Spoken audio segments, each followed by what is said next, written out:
Bob, you know, for a long time, tennis was really about singles, and you guys have made it kind of cool again. You know, the doubles, it's really, you know, fun to watch.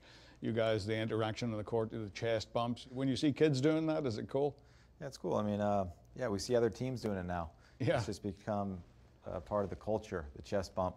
Have you ever had like a bad chest bump where you've like hurt yourselves? Yeah, one time we went up for the chest bump. Mike wasn't on the same page. He hugged me, so I came down on his ankle and I twisted my ankle.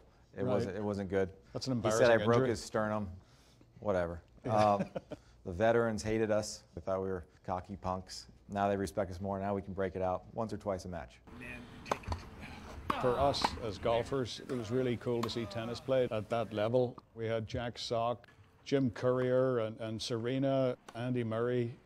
Who's responsible for getting that field? You guys? I called him, but I used Jack's name, and that's what brought them all in.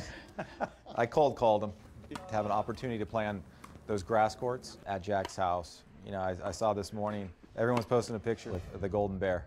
That was a huge magnet for those guys.